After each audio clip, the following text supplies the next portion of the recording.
Jim, Yes po, Big Brother. pumasok ka sa confession room. Hello po, Big Brother. Congratulations dahil ikaw ang isa sa napili bilang bagong housemate.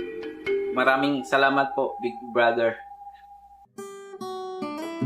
Ba't parang naluluha ka? Wala po. Sobrang natutuwa lang po ako, Big Brother, kasi matagal ko na tong pinangarap para sa pamilya ko. Sila ba ang inspirasyon mo sa pagsali sa kompetisyong ito? Opo, Big Brother. Dahil po sa sobrang hirap ng buhay namin, kaya po sumali ako dito. Pangarap ko po kasing may ahon ng pamilya ko sa kahirapan kahit papaano. Congratulations! At ito ay isa lamang sa patunay na isa kang mabuting anak para sa magulang mo. Thank you po, Big Brother. Simula po nung season 1, nag-try na po akong sumali dito. At ngayon lang po ako pinalad na mapili.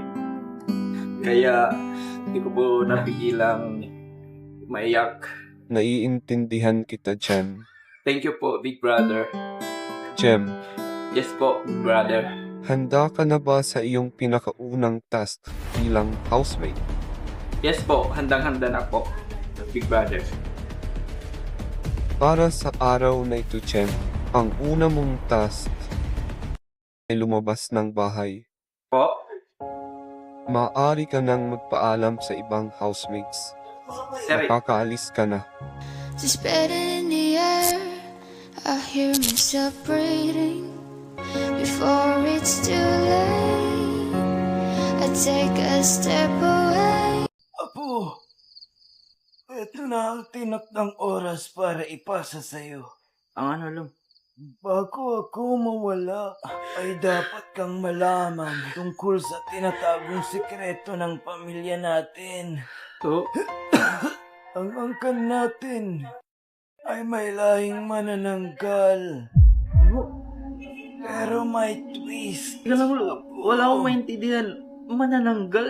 Anong twist? Wala na akong sapat na oras to explain. To explain? Uy! Ikaw ang itinakda para ipagpatuloy ang lahi natin.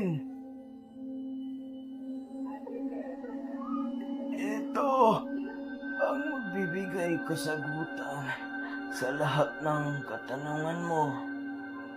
Tanggapin mo, Apo.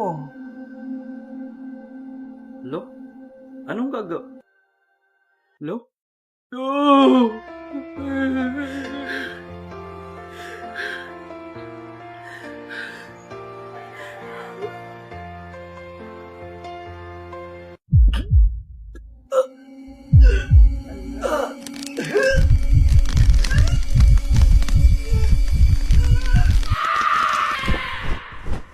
Putang ina.